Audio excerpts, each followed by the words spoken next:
Well, it's 12 o'clock, so should we get going, Kirsty? Far away. Well, hi, everyone. My name is Imran Ahmed. I'm CEO of the Centre for Countering Digital Hate. And with me, I've got Kirsty McNeill, who's a Executive Director of Policy at Save the Children and a member of the board of CCDH as well. Hi, Kirsty. Hi, good to see you. Thanks for having me. Well, look, thank you for being here. We're going to have a 15 to 20-minute live conversation, just talking about social media, about the impact on kids in particular as kind of an area of crossover between our work and Save the Children's work, and talking about what the future might hold, what some solutions could look like. Because, you know, when it comes to big systemic problems like climate change or the impact on our information ecosystem of social media, sometimes it can be really difficult to conceptualize, to sort of to understand what change could look like what would a world look like that was different in such a big way. And how can small changes do that? And Kirsty's got incredible experience from inside government. She's been at the heart of some of the most influential and far-reaching and impactful policy changes, including debt relief in the Jubilee, which was really, really powerful. So I'm just so excited to have her here with us today. Kirsty, do you want to say a few words? Yeah, so I can't tell you how proud I am to be a board member of CCDH, and I'm sure we'll talk about all the really, really important work that CCDH does over the time that we have together, Imran. But we should say right at the outset, the timing is not random, right? And social change is not free. So if by the end of the conversation that we've had today, people feel inspired by the mission of CCDH, we will want to come back to it. So, you know, I think none of this work takes place for free. It takes place with an incredible team, Imran, and we need to back them with everything we've got. Well, that's really kind, Kirsty. Thanks so much for those words. And you know, the team's all listening in, and I'm sure that they would be genuinely moved by that. We've had great support from our boards, both the US and UK, over the past 4 years, and we've only been around for 4 years as an organisation. But crumbs, what a journey, hey. But one of the things that has become really, really crystal clear to us over that time is that social media companies have really failed to prioritize user safety. Over time, in the last 2 years, we've been doing more and more work at CCDH, you know, in part thanks to the urging from people like you, Kirsty, on children. Initially, as we, you know, it's kind of no secret that in the name, the Centre for Countering Digital Hate, it started with looking at hate actors, but increasingly the impact on kids is such an important part of what we do. Our Deadly by Design report showed that TikTok, for example, bombards teenage girls with harmful content about eating disorders and mental health. More recently, we found that TikTok also hosts various videos promoting the sale of dangerous bodybuilding drugs, which, you know, can really damage young men and their bodies also for a very, very long time. Are those results in line with what you see in your work at Save the Children? Do you have any sort of examples that you could share with us? Yeah, I mean, I think it's worth going back to the beginning, right, of why those of us who work in children's organisations with children and young people do it. And we do it because we believe that there are child rights, and child rights are things that kids have by virtue of being human, right? So they're a sub-branch of human rights, but also because the world came together at different points to say children deserve really special protection, and we need to do different things to make sure that their rights are realised, because they've got specific vulnerabilities. They've got specific vulnerabilities by virtue of the stage of development that they're at, and they've got specific vulnerabilities by virtue physically. They tend to be less strong than adults. So those of us who care about children's rights spend our whole lives trying to do something that CCDH does so brilliantly, which is try to get companies and governments to put children at the heart of how they make decisions.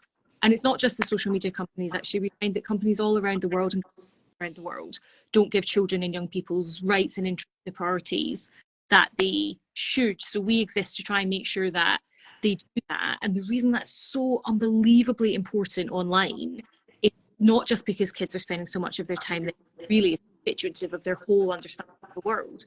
But it's also because, as you said, children and young people are specifically targeted on these platforms with things that are harmful for them. But the other work that CCDH does that's not specific to children still has outsized benefits for them. If you think about the work that CCDH does on something like climate misinformation, right? What bigger test of children's rights and how much we value their interests could there be than whether we're handing on a safe planet and a safe climate to their children? And the work that CCDH did on vaccine misinformation, right? That we've got all of these bad actors promoting vaccine hesitancy, which has terrible implications for all of us, and it's particularly harmful for wee ones. And we know that so many of the lives that have been saved over the last 25 years have been saved because of vaccine take-up. So these things that don't immediately seem like they're children's concerns are of massive interest to us, which is why everyone in the child community is so grateful for what CCDH is doing. Yeah, I mean, look, when it comes to, it's funny, when I was growing up, being someone who's non-white, you know, one of the things that really affected my life and my understanding of myself, my relationship to my community, to my nation, to what I thought was possible for me was my race. And that's why, like, the work that we do on identity-based hate is crucial to me. Growing up as well, you know, my best friend is gay, and I've seen what he went through in a social environment and a legal environment with Section 28 of the Education Act in place, in which people couldn't talk about that it was fine, it was normal, it was acceptable, it was okay to be gay, and how damaging that was to him. A lot of the work that we do on hate as well, I know, is super relevant to the environment in which young people grow up in. It's really meaningful to me on a personal level as well. One of the things that we study is not just the bad actors, the people who spread hate and disinformation, but also the role that platforms play in that, and, you know, and algorithms in particular. We have, you know, our STAR framework, which we've published on our website, our sort of our proposals for how we could change things. But I just want to hear from someone on the front end, like, what do you think social media companies should be doing to prevent the amplification of dangerous algorithms? So I think one of the paradoxes in CCDH's work, and you and I have talked about this, is on some level, like, digital is different. It's different because we've never before had a technology that impacts on so many different aspects of our lives, right? And in lots of the media interviews you do and interventions you make, you talk about that this is where we shop, it's where we socialize, it's often where we date, it's where we gather information, it's where we debate, it's where we make connections with people from other parts of the world. Like, it's so dominant in our lives. So in lots of respects, digital is different, and it requires a different level of ambition when it comes to creating policies around it, because its effects are so widespread. But on another level, it's actually not different at all, because it's like any other issue that as a society, we decide how we're going to manage. And the thing that's so important about the STAR framework is it's actually just trying to bring regulation around the online world up to the same level, when arguably it should be beyond that level.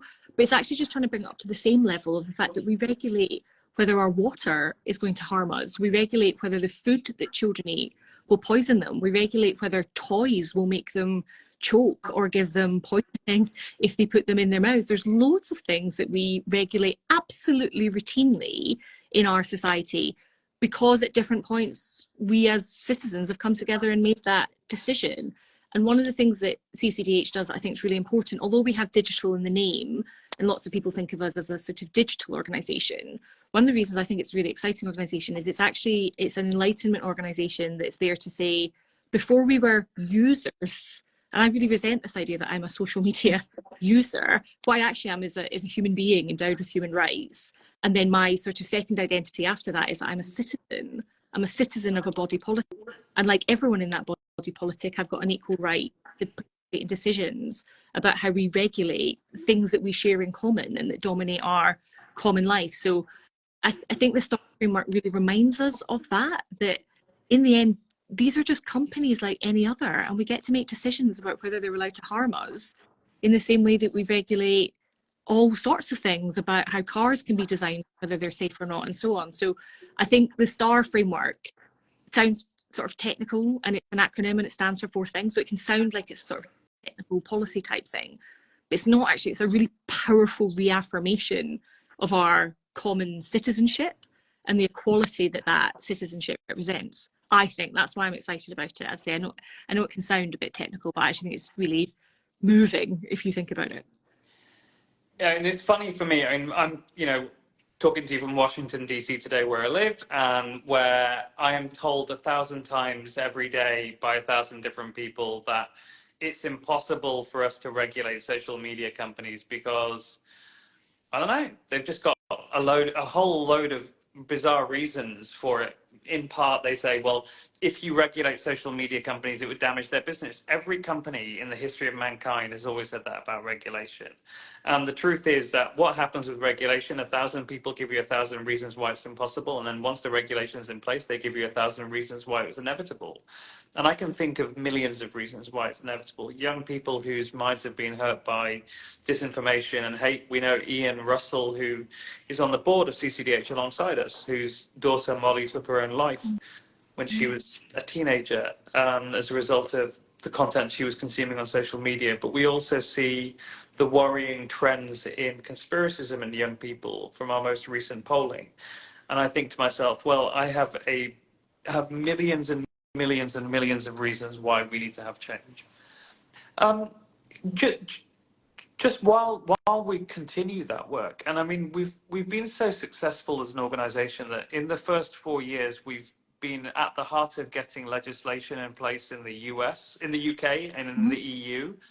And we're still fighting for it in the US right now. We're planning, and we are a strategic organisation. As you know, we take our time, but we'll get there. But in the meantime, while we wait for platforms and governments to act, what can parents do right now to keep their kids safe online? So, and I think the CCH has done some fantastic research about this, and it's not dissimilar to what you should do to keep your kids safe in any environment. First of all, as a parent or a caregiver, educate yourself about the risks. So make sure you really understand. I don't think you'd send your kid to camp without working out whether they'd be safe while they were away, and making sure that there were trusted adults who were there who cared about health and safety. So just like if you're having your kids in any other environment, educate yourself about what that environment is like so that you can be sort of attuned to and sensitive to the risks.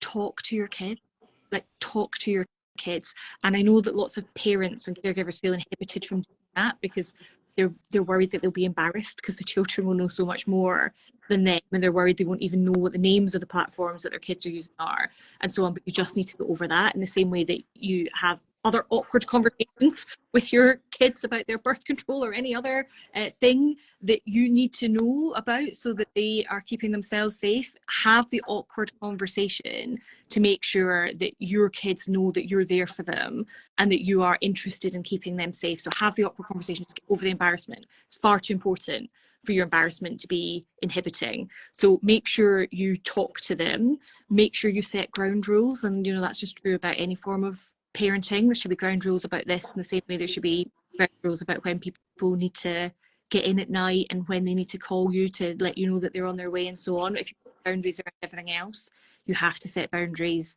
around this. But the fourth thing, and again, please ever feel inhibited from this. If you think your child's social media use is getting out of control, get help, because the thing with CCDH, works on such a broad range of issues is because actually there's such a broad range of dangers.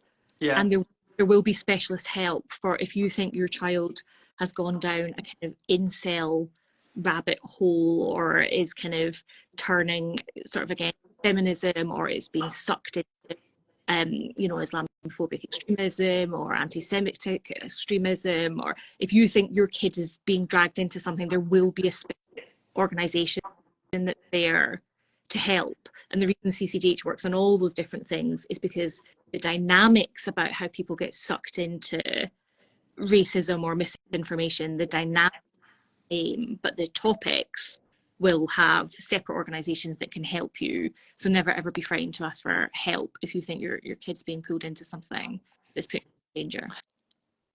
I think that last point is so important. And, you know, we've got that we wrote a parent's guide after the release of our Deadly by Design report. So it's on protectingkidsonline.org. And folks can go there and read this parent's guide that I wrote with Ian for the launch of that. But just the first kind of point that we make in there is forgive yourself for not understanding these platforms, because, I mean, you can't be expected to know everything. If the parents out there who are feeling kind of embarrassed about it knew how many instructions I had to be given to get an Instagram live going, they would forgive themselves. And I'm meant to be an expert, and still, I mean, I spent 15 minutes sitting here staring at a blank screen. So, you know, forgive yourselves and avail yourself of the opportunity to listen to. There are so many really, really helpful voices out there who can help you to understand how to build those conversations with young people. And that's where the sweet spot is where we're in that constant conversation, which is yielding real success and real sort of, you know, understanding between both us and our kids. Look, thank you so much, Kirsty. I'm so honored to have been your friend for the last 5 years and for you to have been part of the CCDH journey. I'm just really grateful for you in every respect. And just to say to the folks who are watching that tomorrow is Giving Tuesday. It's a really important day for charities and organizations like mine, that nonprofits. You can visit our website anytime, counterhate.com, and donate there. We have a bunch of work that we want to do to make sure that we're protecting our societies, our democracies, our kids next year in 2024 and the years coming. And I'm just really, really grateful to all of you for your support this year, and to Kirsty, the rest of the board, for their support, and to my amazing team. It's such a privilege to work on something which is so meaningful to so many people. Thank you.